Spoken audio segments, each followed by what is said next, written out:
In the autumn of 2022, we held a competition of scientific and science fiction works, Horizon 2100, for the fourth time.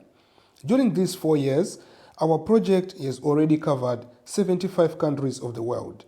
These 75 countries are practically the whole of Europe, all the CIS countries, and some Asian countries. On the one hand, it seems that what can young people offer in terms of modeling the future, given the lack of life experience in the mass, on the basis of which this modeling is possible. On the other hand, we must understand that very often, as Buddhists tell us, for example, life experience interferes with perception. The concept of the problem is twofold. From the point of view of a person of my age, it can be a problem. Then for a young girl or a guy of 16 years who are working there now, it is not a problem, but a task. Young people with their plasticity, willingness to adapt, quickly can be very much into the topic and very useful, including for serious scientists who already find it difficult to quickly turn around somewhere in the direction of the window of opportunity that is opened, or in order to fend off a threat that may come unexpectedly. Young people are beginning to be interested in the future and actively, so they have, in physiological terms, dominance in the brain, the center which encourages them to work in this direction. I believe that for young people to think about the future, to feel responsible towards the future, to be able to work with the future, not to be afraid of the future, these are very important competencies. I am very positive about any foresight, but this particular project is excellent because it is well prepared. A large number of students take part in it. It is very positive and good that they see an integrated approach, that there is energy, buildings, politics, management, ecology, and so on. Today we talked with the guys, including about self-fulfilling forecasts. Such a thing that becomes possible as a result of the fact that many people suddenly decide that this should happen. In this sense, when we conduct modeling of the future with young people, we give them the opportunity, among other things, to shape this future and help them a little in this. Many forecasts, not all of course, have the property of controlling the future.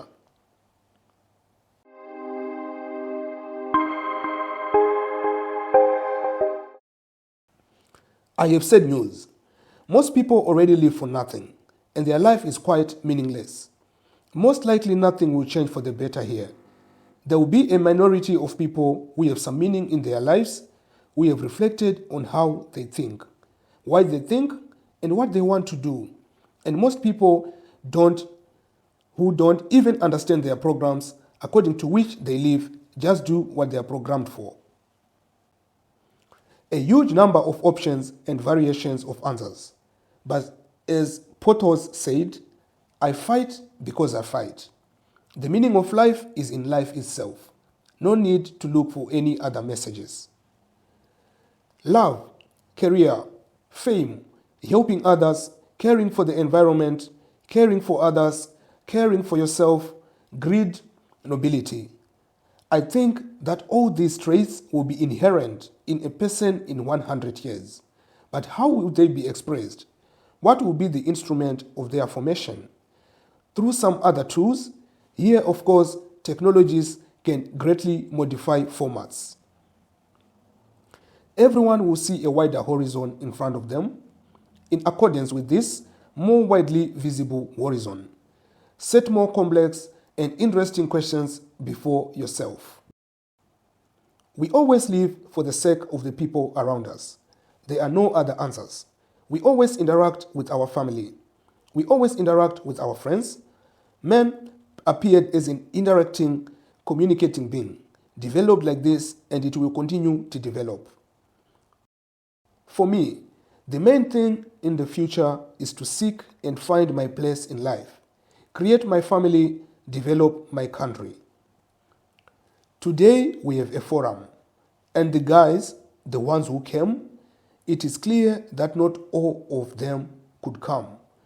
We will make absolutely fantastic projects by the end of the forum. Their vastness of thought and the rise of fantasy, I think even in our heads will not fit. All attempts to sever public ties, put us on computers, and everything else, in my opinion, will not work. We have seen how joyfully people, including during the pandemic and after the pandemic, came out of the informational and generally holistic restriction and began to communicate with each other because it's part of our nature.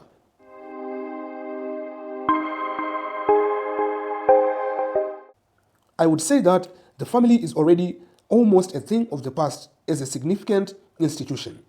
It remains as a kind of tribute to traditions.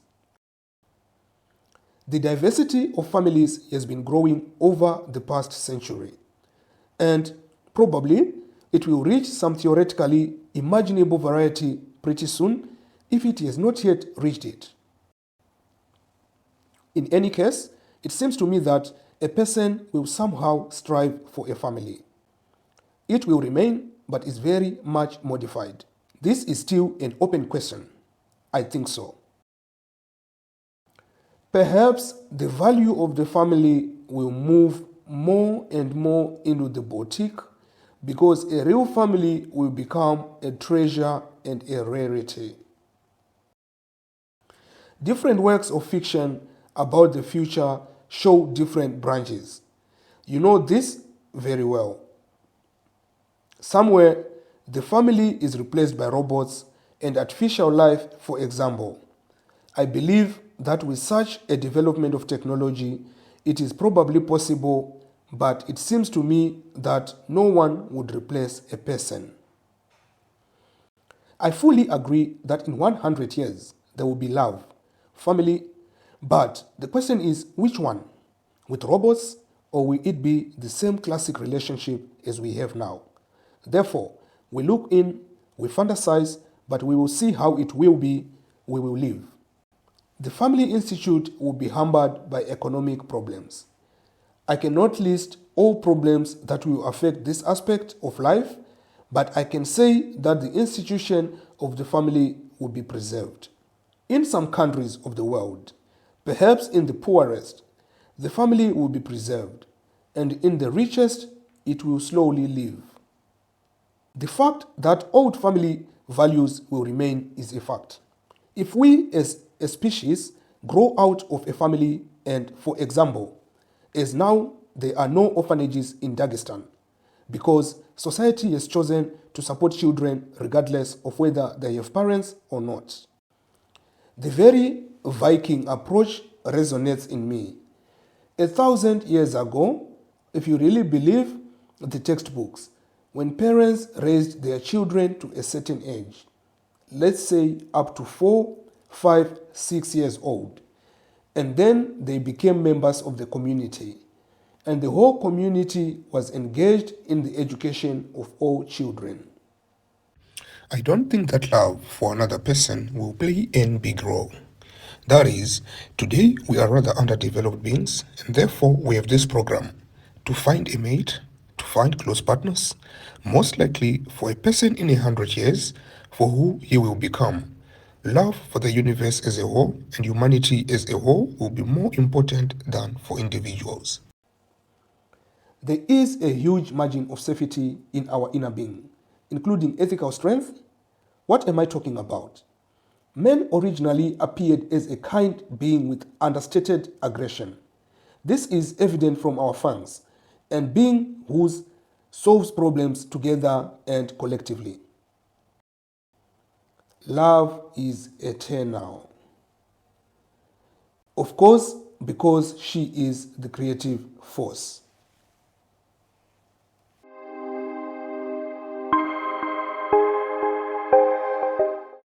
Money is already hindering us rather than helping us, so the sooner we get rid of it, the better. In the usual sense, it is an institution with central banks and monetary yards. No, They will not be. Most likely, we will develop a more advanced analog of money, that is, some universal units. For example, our expert expressed the opinion that perhaps the ruble will depend on wood and not on gold. Well, of course, such futuristic concepts, what will money depend on? What they will be? Whether they will be electronic on the card or in general we'll pay with a barcode on our forehead. Completely different values may appear instead of money. It can be exchange of knowledge and competencies between people. The same with emotions, for example. That is, we will be able to pay with emotions. An experiment was recently conducted in the Netherlands in one city where people tried to live without money. That is, they distributed everything evenly among themselves. I am sure that money will disappear, but how? Selling and buying will soon be perceived as something obsolete and outdated. There will be an exchange, free exchange leading to the co-development of everyone. I hope money will no longer be a priority for people. I really hope so. They will, of course, die, and it seems to me with a scandal and many social cataclysms, because they must occupy their specific place, their niche, and not become the basis of everything.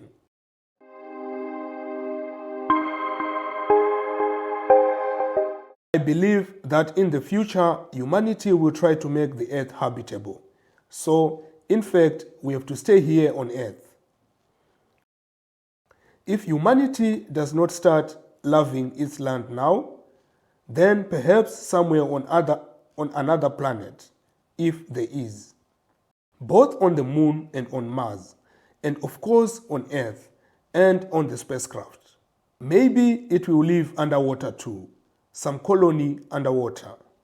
It could be the lithosphere as we used to call it. He will also be able to build colonies underground, underwater, and of course will be able to gradually explore space. If humanity survives, then we will have no restrictions. We will simply live in a distributed cloud of nanorobots, moving our consciousness, but for this you need to live up to this time.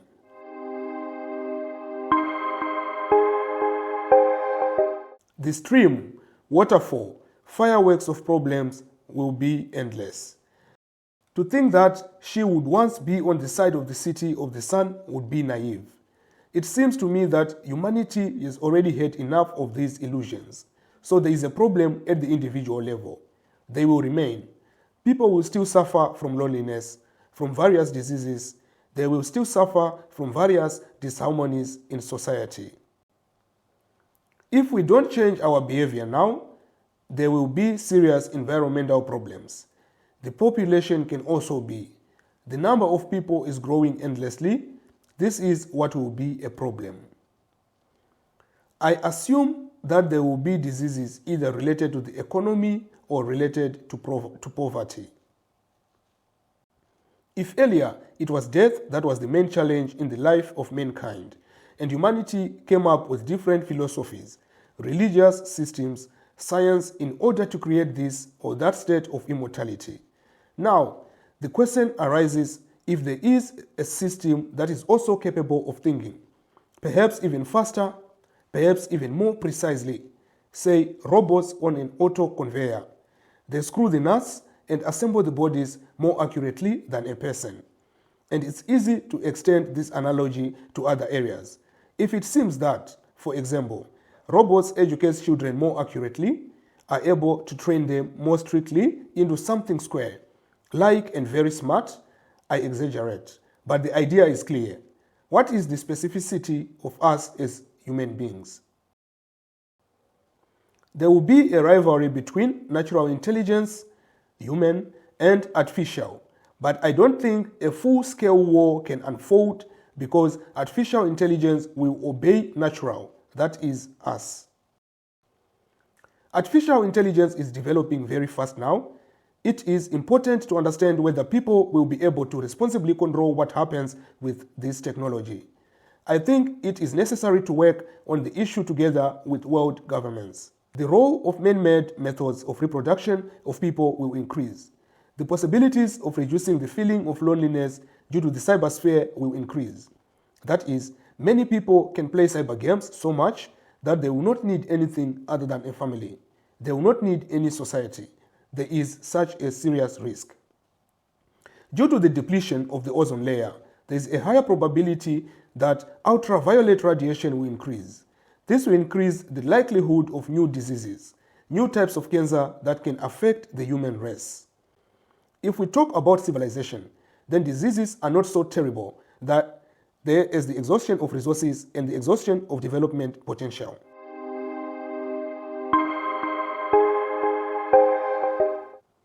As we all know, humanity has already tried to achieve immortality, but I believe that this is hardly possible given the way of life the humanity is leading at the moment. So I cannot say that immortality will become possible in the year 2100. This particular program is laid down for each person when he has to die and give way to another. You can live indefinitely only if you have the opportunity to constantly develop in all plans and levels. As soon as we start talking about digital twins, we already have in mind certain types of immortality. If this happens, then humanity will somehow lose the meaning of life. A person is a carrier of not just knowledge, not just energy, not just a resource, but consciousness. These things are elusive. I don't want to think that they disappear when a person dies. There is a certain limitation even in space. There cannot be too many certain types of living organisms. They will either crush each other. Well, in general, some has to give way. This is the rule. Therefore, if we make everyone immortal, then we will have nowhere to live.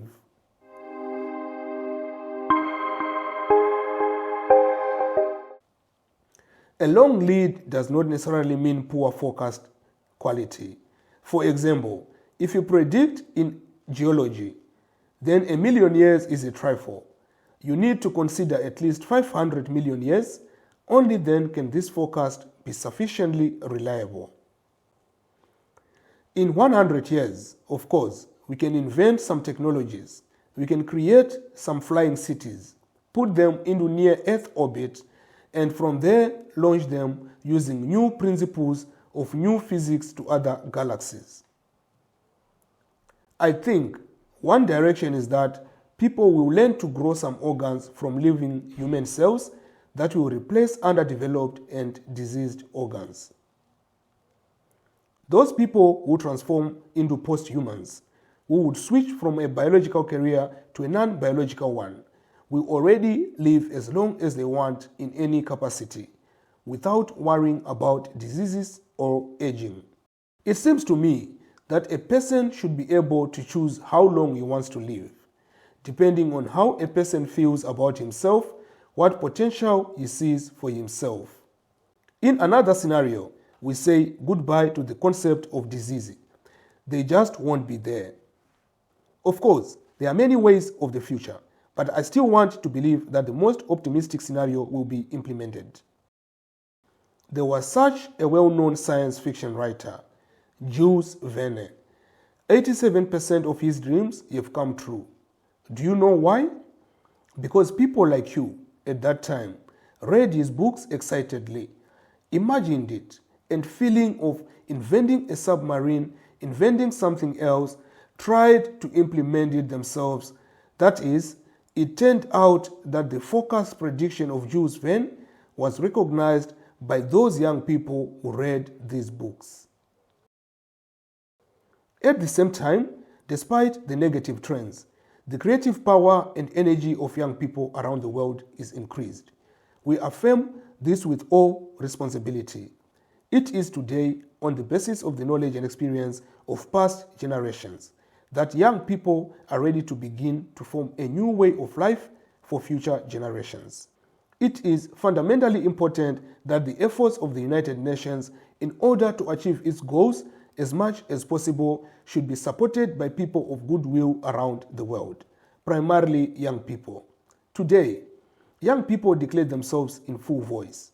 become a direct participant and creator of sustainable development.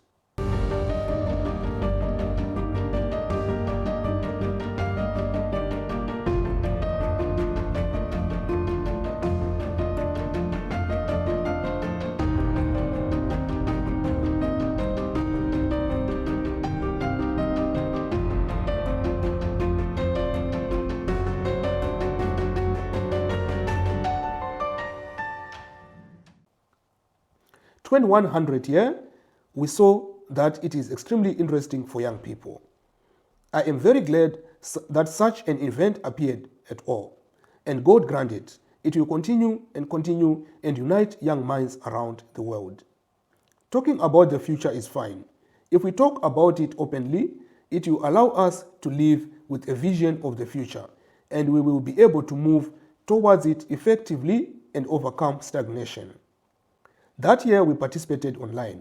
I realized that this project has a huge potential.